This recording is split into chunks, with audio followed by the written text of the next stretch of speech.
میرا نام لیلا ہے اور میرا تعلق آزاد کشمیر کے ایک خوشحال گھرانے سے ہے۔ والد صاحب سرکاری افسر تھے اور بھائی طبی شعبے سے وابستہ تھے۔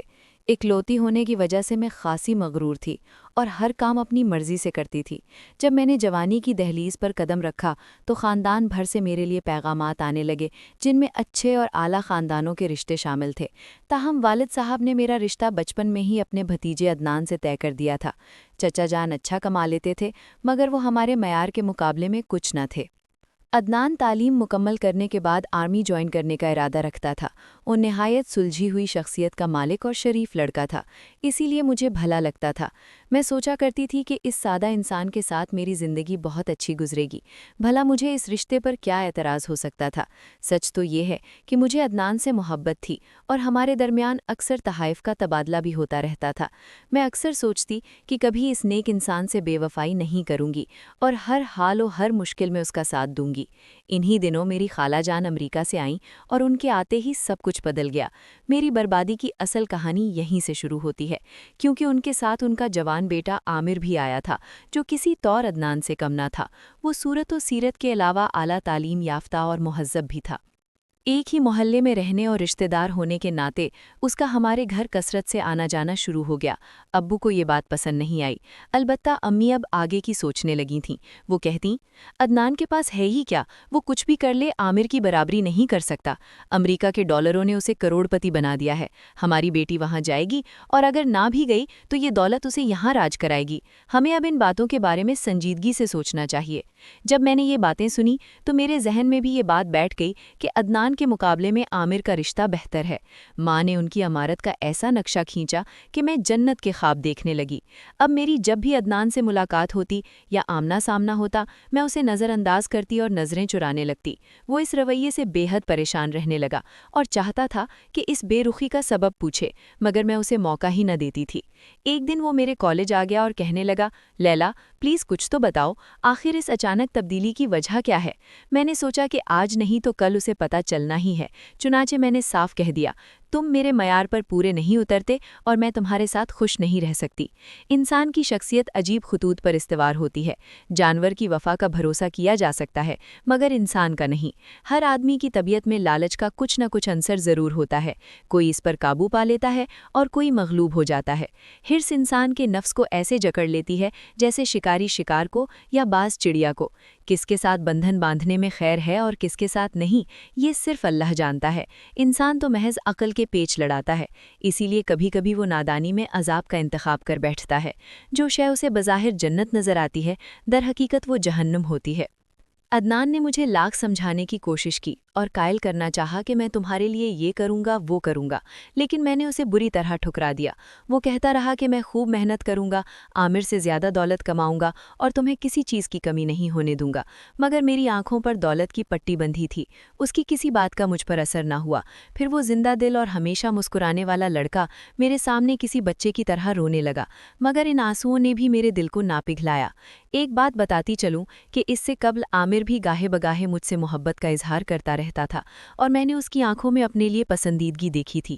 مختصر یہ کہ چچی کی ناراضگی مول لیتے ہوئے امی کی پرزور کوششوں سے میری منگنی عامر کے ساتھ ہو گئی۔ گھر میں کچھ لوگ خوش تھے اور کچھ عدنان کی وجہ سے افسردہ، مگر امی کی تو جیسے عید ہو گئی تھی۔ اب سوچتی ہوں کہ شاید میری عمر ہی ایسی تھی کہ میں اپنے لیے بہتر فیصلہ نہیں کر سکتی تھی۔ خاندان بھر میں یہی تذکرہ تھا کہ لیلا کی امی کو ایسا نہیں کرنا چاہیے تھا۔ خیر، منگنی کے 6 ماہ بعد میری اور عامر کی شادی ہو گئی۔ میں خوشی سے ہواؤں میں اڑنے لگی۔ مجھے یوں محسوس ہوتا جیسے یہ دنیا بنی ہی میرے لیے ہے، لیکن یہ سب محض ایک خواب تھا۔ جب آنکھ کھلی تو سارے سہانے منظر غائب ہو چکے تھے۔ شادی کے ابتدائی دنوں میں ہم بہت خوش تھے۔ تب مجھے احساس ہوا کہ خوشیوں کے حصول کے لیے دولت کتنی اہمیت رکھتی ہے۔ پھر رفتہ رفتہ مجھ میں رونت آنے لگی۔ غرور کے باعث باقی انسان میرے نزدیک مٹی کے کھلونوں کے مانند رہ گئے، یہاں تک کہ میں نے یہ جاننے کی کوشش بھی نہ کی کہ بیچارے عدنان پر میری بے وفائی اور میری ماں کی طوطا چشمی کی وجہ سے کیا گزری۔ بیاہ کر کچھ عرصہ امریکہ میں رہی، مگر وہاں میرا دل نہ لگا۔ ماں باپ اور بہن بھائیوں کی جدائی ستاتی تھی، اسی لیے میں اکثر عامر سے ضد کرتی کہ واپس چلیں، میرا جی یہاں نہیں لگتا۔ بمشکل 1 سال وہاں رہ سکی۔ میری اداسی اور رونا دھونا دیکھ کر آخرکار عامر مجھے پاکستان لے آئے۔ یہاں اپنوں میں آ کر میں دوبارہ خوش و خرم رہنے لگی۔ بالآخر میرے اصرار پر عامر نے پاکستان ہی میں رہ کر کاروبار کرنے کا ارادہ کر لیا۔ شروع کے 2-3 سال میں کافی سرمایہ ضائع ہوا کیونکہ انہیں یہاں کے کاروباری حالات کا تجربہ نہ تھا اور لوگ بھی مخلص نہیں تھے۔ قدم قدم پر دھوکہ دہی کی وجہ سے بہت روپیہ ضائع ہوا، تب کہیں جا کر کاروبار جمع اور آمدنی شروع ہوئی۔ اس دوران انہوں نے میرے لیے ایک شاندار کوٹھی لے لی تھی جہاں نوکر چاکر اور عیش و عشرت کی ہر سہولت موجود تھی۔ زندگی کی اس چہل پہل میں مجھے کسی کے دکھ کا کوئی احساس نہ تھا۔ شادی کے 1 سال بعد اللہ تعالیٰ نے مجھے بیٹے سے نوازا تو میں خوشیوں کے اڑن کھٹولے پر مزید اونچی اڑان بھرنے لگی۔ وقت پلک جھپکتے گزر گیا اور اگلے سال میں ایک بیٹی کی ماں بن گئی۔ اب میرا رویہ نوکروں کے ساتھ ہتک آمیز ہو گیا تھا۔ کام میں ذرا سی دیر یا معمولی غلطی پر میں ان پر برس پڑتی۔ اپنے بچوں کے معاملے میں ان کی ذرا سی کوتاہی بھی برداشت نہیں کرتی تھی اور اکثر سزا کے طور پر انہیں کھانا نہیں دیتی تھی یا گھنٹوں دھوپ میں کھڑا کر دیتی تھی۔ عامر مجھے سمجھاتے تھے، لیلا ایسا نہ کیا کرو، خدا جانے ہمیں یہ سب کس کے نصیب سے مل رہا ہے، ایسا نہ ہو کہ دینے والا ناراض ہو جائے۔ تب میں غرور سے کہتی، کسی کا نصیب کسی کو نہیں ملتا، میرا اپنا نصیب اچھا ہے کہ مجھے یہ سب ملا، اور سب سے بڑھ کر یہ کہ تم ملے ہو، ورنہ اگر میری شادی کسی اور عدنان سے ہوئی ہوتی تو مجھے کیا ملتا؟ مجھے کیا پتا تھا کہ نصیب سدا ایک جیسا نہیں رہتا، ورنہ میں غرور کے ایسے کلمات کبھی نہ بولتی۔ نہ جانے اللہ کو میری کون سی بات بری لگی کہ میں ایسی بدقسمتی کے بھور میں پھنسی کہ اپنا سب کچھ گنوا بیٹھی۔ ہوا یوں کہ ہماری شادی کے چند سال بعد ہی عامر ایک حادثے کا شکار ہو کر اپنی دونوں ٹانگیں اور آنکھیں گنوا بیٹھے۔ سب جانتے ہیں کہ جب کاروبار ملازموں کے رحم و کرم پر آ جائے اور کوئی پوچھنے والا نہ ہو تو انجام کیا ہوتا ہے۔ میں ایک گھریلو لڑکی تھی اور کاروباری معاملات سے بالکل ناواقف تھی، اس لیے میں ان کا کام نہ سنبھال سکی۔ خالہ اور خالو ان دنوں اپنے دیگر بچوں کے ہمراہ امریکہ میں تھے۔ ہمارا مینیجر جو بظاہر ہمارا ہمدرد بنا ہوا تھا، اس نے ہمیں لاکھوں کا نقصان پہنچایا۔ میں اس کی چالاکیاں نہ سمجھ سکی، یہاں تک کہ جب ابو جان اسے چیک کرنے کی کوشش کرتے تو میں آڑے آ جاتی کہ ابو یہ بہت شریف آدمی ہیں، آپ انہیں کچھ نہ کہیں۔ یوں وقت گزرنے کے ساتھ مینیجر کی گرفت مضبوط ہوتی گئی اور ہمیں تب پتہ چلا جب ہم بینک کے کروڑوں کے مقروض ہو گئے اور نوبت یہاں تک پہنچی کہ گھر اور کاروبار سب کچھ نیلام ہو گیا۔ تب میں اپنے معذور شوہر کے ساتھ ابو جان کے گھر منتقل ہو گئی۔ انہی دنوں بدقسمتی سے خالو جان کو ہارٹ اٹیک ہوا تو ساس بھی پاکستان آ کر یہیں رہنے لگی۔ خالہ جان اب کافی بدل چکی تھیں اور بیٹے کا حال دیکھ کر انہیں جیسے چوپ لگ گئی تھی۔ اب سب کچھ ابو ہی سنبھال رہے تھے، جنہیں اپنا کاروبار اور کنبہ بھی دیکھنا ہوتا تھا۔ وقت پر لگا کر اڑتا رہا اور 6 برس گزر گئے۔ حادثے میں عامر کی بینائی تو چلی ہی گئی تھی، اب ان کی عام صحت بھی گرنے لگی۔ کوئی بیماری انہیں اندر ہی اندر جکڑ رہی تھی اور وہ صرف دواؤں کے سہارے جی رہے تھے۔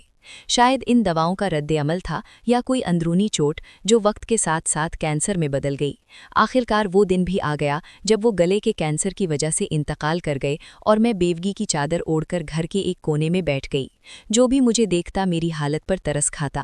بھائی نے بہت سمجھایا کہ دوسری شادی کر لو اور اپنی زندگی اور جوانی کو یوں مٹی میں نہ ملاؤ، مگر میں نے صاف انکار کر دیا۔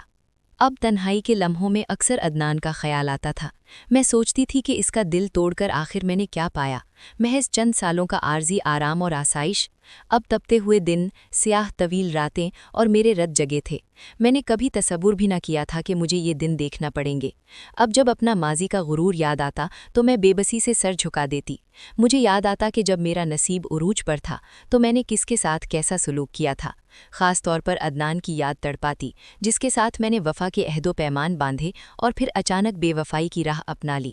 اس کے دل پر جو گزری سو گزری، لیکن مجھے آج بھی اس کی وفا پر اعتبار تھا اور اس کا انتظار بھی۔